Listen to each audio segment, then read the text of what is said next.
Now, may you please remain standing for the pledge.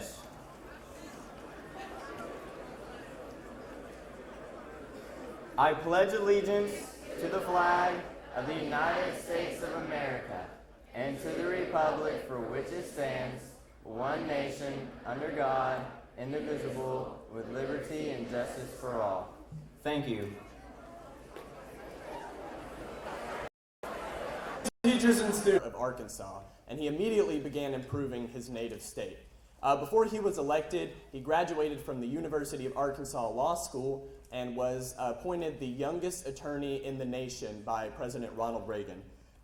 He also served as director of the Drug Enforcement Administration, served as the first undersecretary for the Department of Homeland Security, and was elected to Congress 3 times. As governor, his initiative to require computer programming classes in every public high school has made Arkansas a national leader and is helping to prepare our students for the 21st century economy. And now, without further ado, ladies and gentlemen, Governor Asa Hutchinson.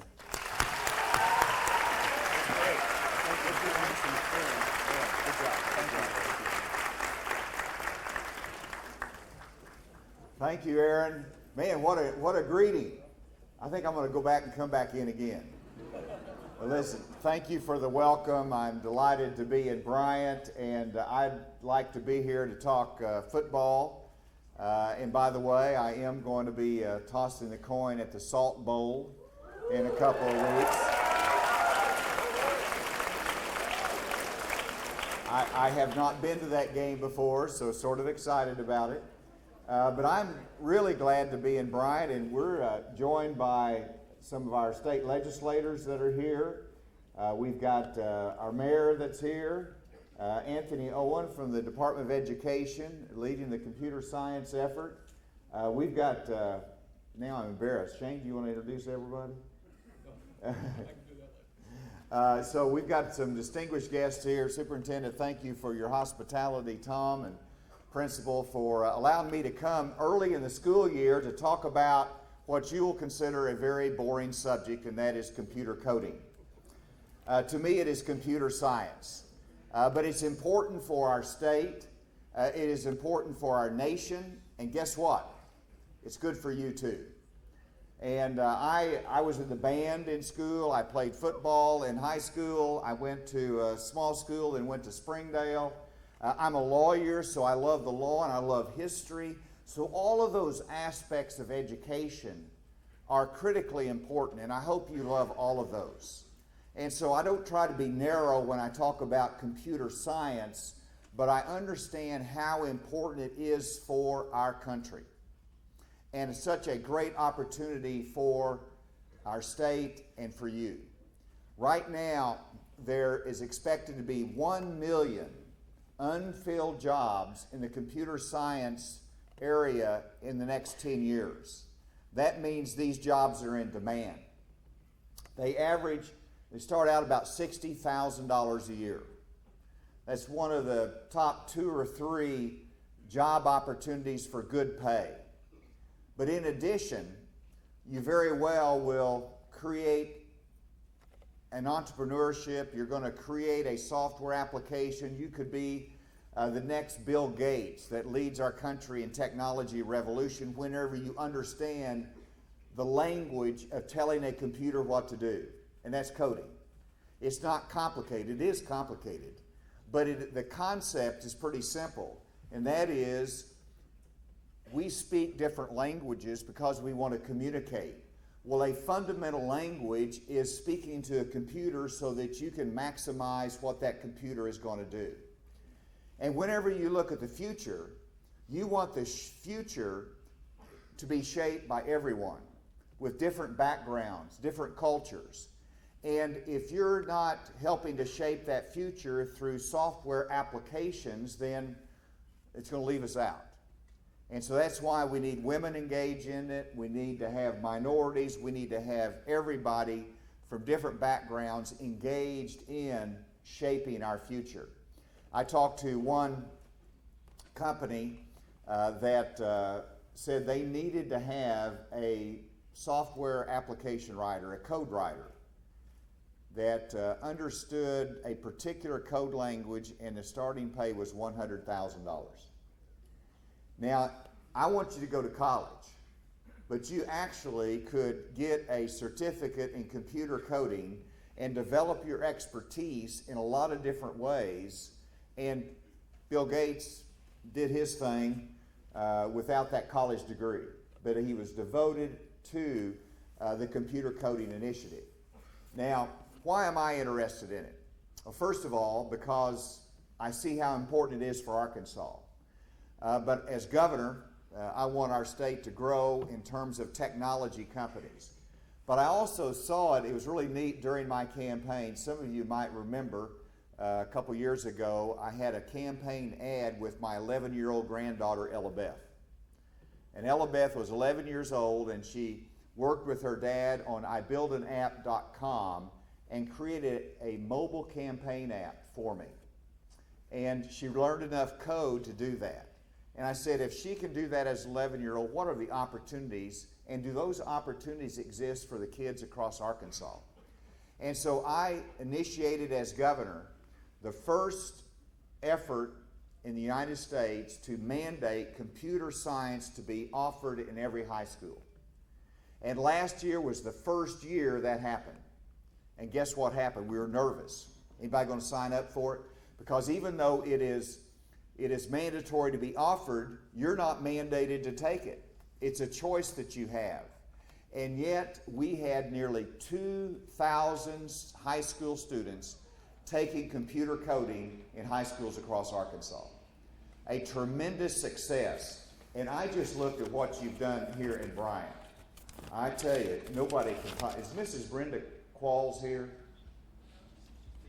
She's teaching class. Man, that's dedicated.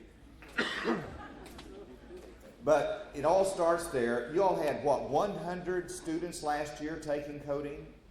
And this year you're up to 200 signed up for it? How many of y'all are taking a computer science class? Outstanding.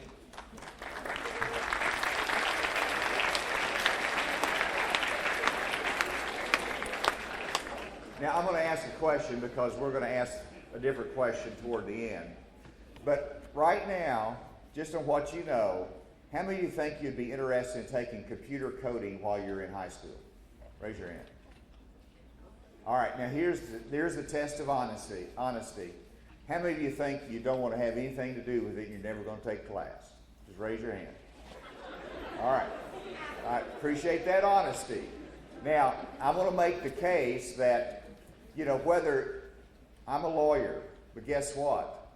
All of our research techniques for legal cases is online and utilizes software applications.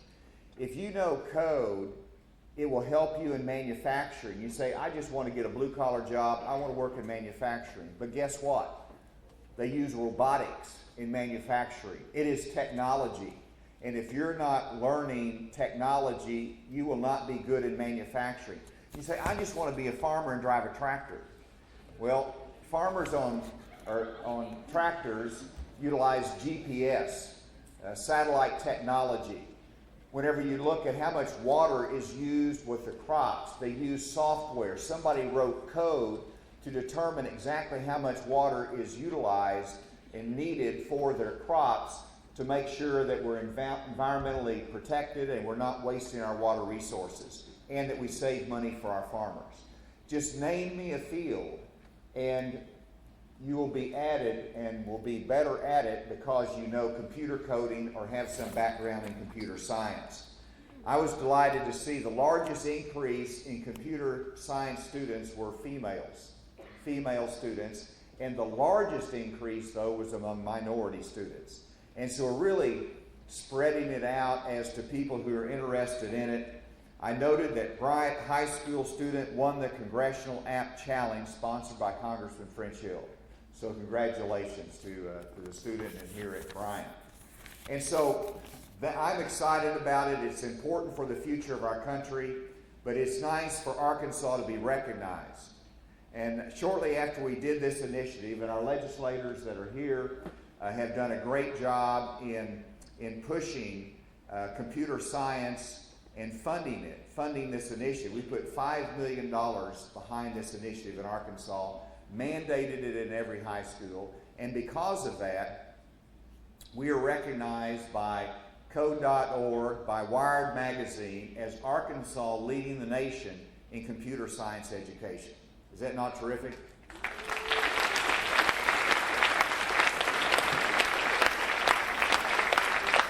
And so if they will cue up a video of Code.org, I want you to see the video. I'm going to talk for a few more minutes, and then I'm going to take a couple questions from you. So think about that as to what you might want to ask the governor. And with that, let's see the video.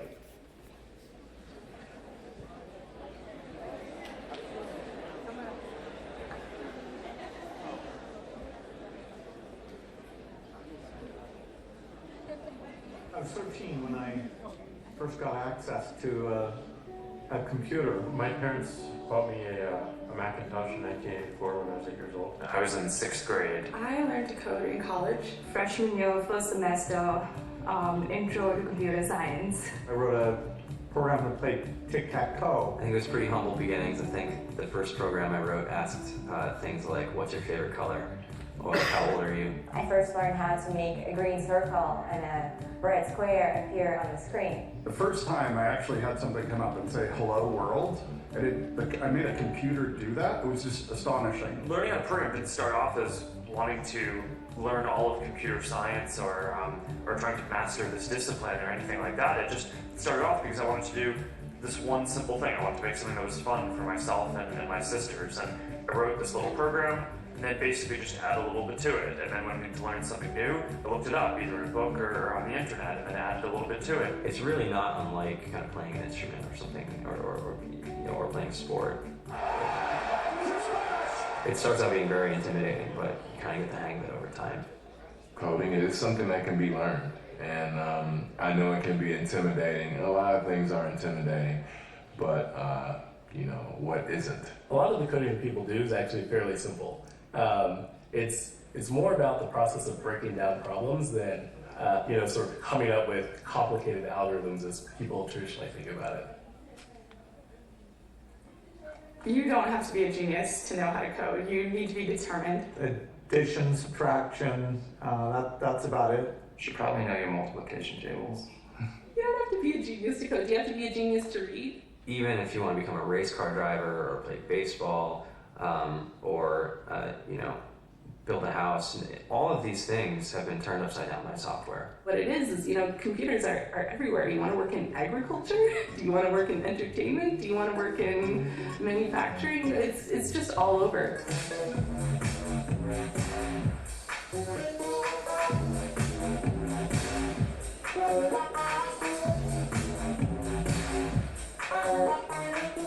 Here we are, 2013.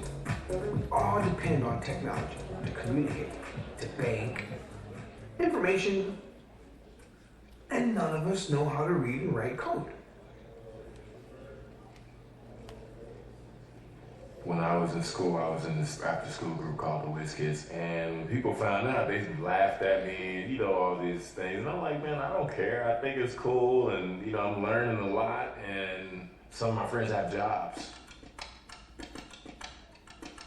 Our policy is literally to hire as many talented engineers as we can find. The whole limit in the system is just that there just aren't enough people who are trained and have these skills today. To get the very best people, we try to make the office as awesome as possible.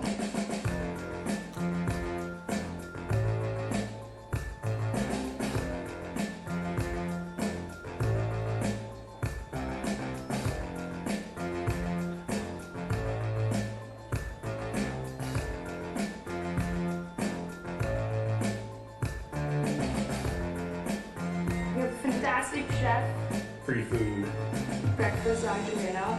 free laundry.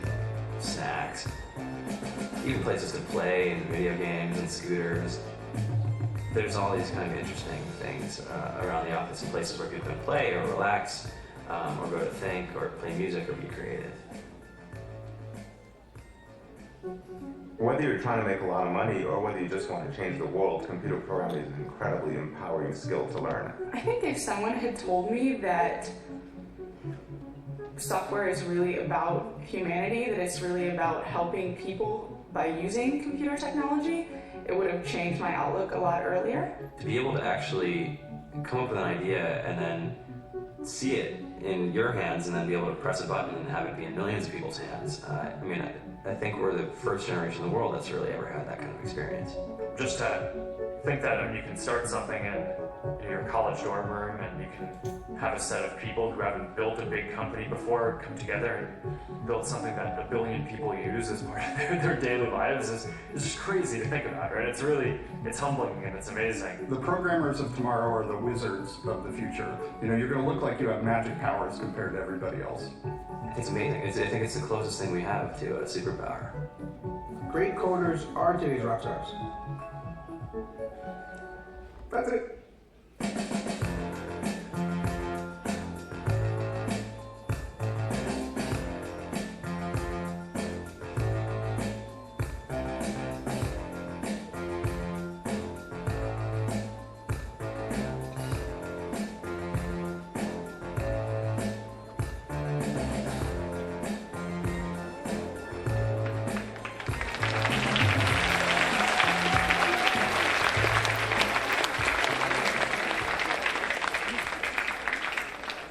They can say it better than me, but I want you to know how technology and information system gives us opportunities for the future. And for me, I grew up on a farm near Gravett, Arkansas, very small rural school. I lived out in the country. But because of education, I had the opportunity to get a degree in law, became a lawyer, ultimately got elected to U.S. Congress. When I'm in Congress, the president asked me to go over and head up the DEA. I joined the administration, and 1 month after I got over there, the 9/11 attack occurred. Changed everything, and then the president asked me to go over and help set up the new Department of Homeland Security. And the president called me into the Situation Room in the White House, where we're briefed by the CIA on the latest terrorist threats. And after he heard this, the president turned to me and he goes, "Asa, what are we doing about that?" That's when you want to turn to the guy next to you and you say, "John, what are we doing about that?" But it was my responsibility to protect our country. And you think about my background. I was a lawyer. I grew up on a farm. I was in Congress. Nothing prepared me for that challenge. And I realized very quickly you had to have a good strategy. And the strategy to protect our country centered around having accurate intelligence or information. And so we become an information consumer in the area of security. And so we demanded for a ship to come into our country. We wanted to have information on the cargo 24 hours in advance to make sure there wasn't a dirty bomb or some other type of explosive device there. We wanted to know more about the people coming into our country. All of this generated information. And then it took people to analyze that information. And that's where the code writers came in. Coders helped protect our country after 9/11 to analyze that information and identify threats.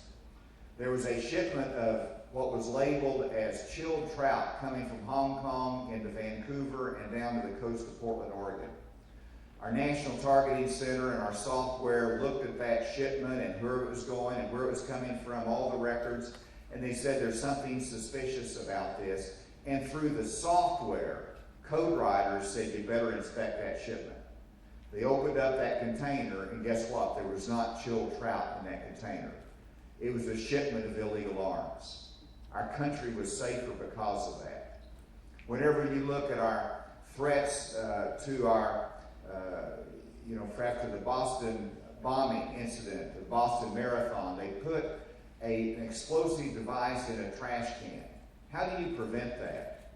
You have cameras, and then you have analytics to determine people who are suspicious that ought to be identified for further inspection. Software makes a difference in our country, in our security, and the opportunities that we have in business as well. And so, y'all have been terrific, giving us an opportunity. Let me close by another question. How many of you think that you would like to take computer coding sometime that you're in high school, while you're in high school? Raise your hand if you want to take computer coding. I think it went up a little bit. So, well done. And if we do that, Michael, we have 2,000 students right now taking it. I'd like to get up higher than that. I'd like to get to 6,000 students a year. So we got more work to do across Arkansas. Let me turn it over to see if you've got any questions you want to ask me. Yes. What does the future of coding jobs look like here in Arkansas? Great question.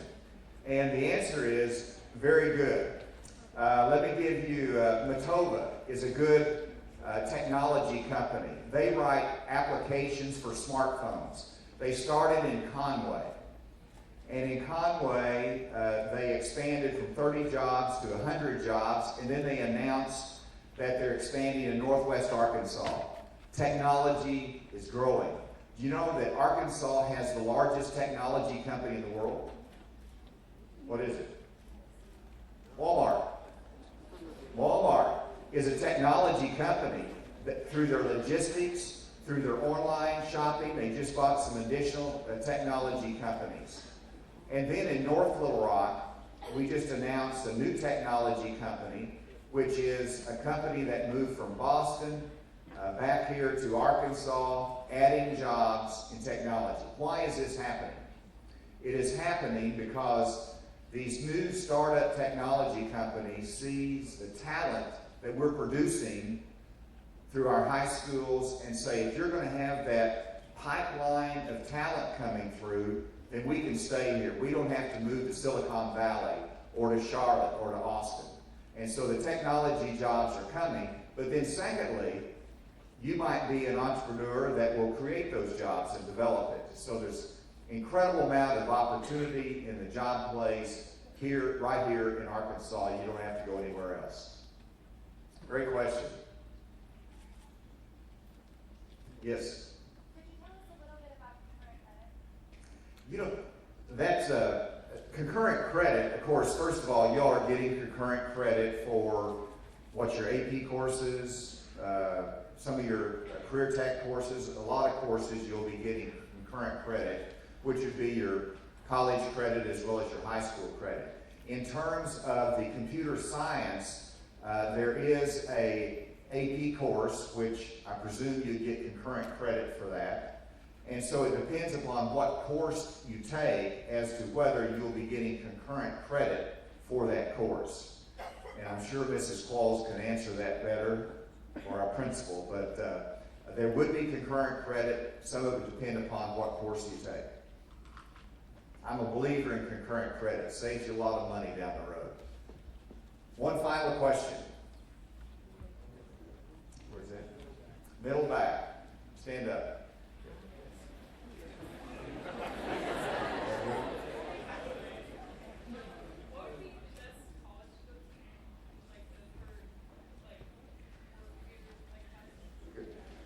If I understood the question, what would be the best college? What are good colleges in computer science field? And I'm not going to name a college as to what I would say is the best. But first of all, now I say it, UALR, they have, because Axiom helped sponsor it, a data analytics curriculum that what I was speaking of in the security arena, UALR has a great program in data analytics, and the company that moved from Boston back to Little Rock really did it partly because of our talent pool, but also because of the data analytics program at UALR. UCA is starting a coding academy, and what's happening is because we're doing more in the high school level, the colleges are doing more, elevating their game, and so UCA is starting coding academy. Arkansas Tech is initiating more programs in computer science field. University of Arkansas has created a course in computer science, engineering, and so many opportunities right here in Arkansas in that field. Listen, thank you for giving me time today, for letting me promote our computer science. Y'all are a great audience. I'm going to 9 schools, but nothing beats being right here in Bryant. Thank you all very much. If everybody would leave the Bryant City for a few minutes.